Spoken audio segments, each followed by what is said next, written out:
BRS కీలక నేతల party మార్పుపై మాజీ మంత్రి కేటీఆర్ సంచలన వ్యాఖ్యలు చేశారు. చేవెళ్ల పార్లమెంట్ సమావేశంలో ఆయన పాల్గొన్నారు. ఇప్పుడు ఆ లైవ్ చూద్దాం. అందుకే నేను అనేది మీరు కాంగ్రెస్ కు మైనారిటీ సోదరులు పొరపాటున ఒక్క ఓటేసినా అది లాభమయ్యేది మళ్ళా बीजेपी అయితే తప్ప ఇంకోలకు కానే కాదు. केसीआर साहब जिन्होंने आपकी इतनी शानदार खिदमत की, जिन्होंने 204 यहाँ पे स्कूल बनाए टिमरिस के, 1,32,000 से ज्यादा हमारे माइनॉरिटी बच्चों को पढ़ाने की, उनकी तालीम अच्छा से अच्छा तालीम देने की कोशिश की, अगर आप हिम्मत अफजाई नहीं करेंगे इस समय तो किसकी आप मदद करेंगे? आप सोचिए. एक और बात भी मैं कहना चाहता हूं, आप सोचिए एक मिनट के लिए, आज हिंदुस्तान में क्या माहौल है सोचिए. और पिछले 10 साल में जो अमन, जो भाईचारा, जो एक खुशहाली तेलंगाना में जो हमें देखने को मिली केसीआर साहब की हुकूमत में, आज पूरे हिंदुस्तान में कहीं और है क्या? आप एक मिनट के लिए सोचिए. अभी हमारे दीदी कह रहे थे कि बतुकम्मा के दरमियान अगर हिंदू बहन को एक साड़ी दिया गया तो रमजान के वक्त गरीब मुसलमान को तोहफा दिया गया, और हमारे गरीब ईसाई भाइयों को क्रिसमस के दरमियान आपको भी एक तोहफा दिया गया.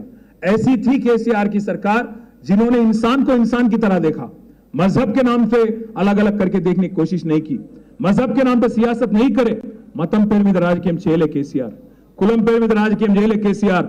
అందుకే ఇలా 6 బీసీ సోదరులకు, ఒకరు కాదు ఇద్దరు కాదు, ఒక చేవెళ్ళ కాదు, చేవెళ్ళల కాసాని జ్ఞానేశ్వర్ గారు, సికింద్రాబాద్ లో తిగుళ్ళ పద్మారావు గౌడ్ గారు, భువనగిరిలో క్యామా మల్లేష్ గారు, అదే విధంగా జహీరాబాద్ లో గాలి అనిల్ కుమార్ గారు, నిజామాబాద్ లో బాజిరెడ్డి గోవర్ధన్ గారు, అదే విధంగా ఆరో అభ్యర్థి ఎవరు మన హైదరాబాద్ గడ్డం శ్రీనివాస్ యాదవ్ గారు, 6 బలహీన వర్గాల అభ్యర్థులకు ఇవాళ 17 మందిలో 5 ఎస్సీ సీట్లు పోతే 6 బలహీన వర్గాల అభ్యర్థులకు ఇవాళ అవకాశం ఇచ్చిన పార్టీ బీఆర్ఎస్ పార్టీ.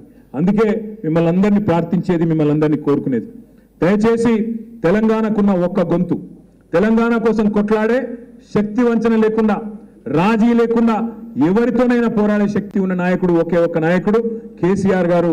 అట్లాంటి నాయకుడిని తిరిగి బలోపేతం చేసుకోవాలి. ప్రజల్లో మనకు అనుకూలంగా ఉన్న ఇవాళ 3 ఏదైతే ఉన్నదో దాన్ని ఓట్ల రూపంలో పార్లమెంట్ లో మలచాలంటే మీరందరూ కూడా ఒక్కొక్కరు మీరే జ్ఞానేశ్వర్ గారు అన్నట్టుగా, మీరే నిలబడ్డట్టుగా పార్లమెంట్ లో దయచేసి కష్టపడాలనే విజ్ఞప్తి. దాంతో పాటు పార్లమెంట్ ఎన్నికల ఫలితాలు తప్పకుండా స్థానిక సంస్థల మీద కూడా ఉంటాయి. ఇవాళ పార్లమెంట్ లో ఓటింగ్ ఒక తీరుగా, రేపు జెడ్పీటీసీ ఎంపీటీసీలో ఇంకో తీరుగా ఉండదు, ఒకటే తారీఖు ఉంటుంది.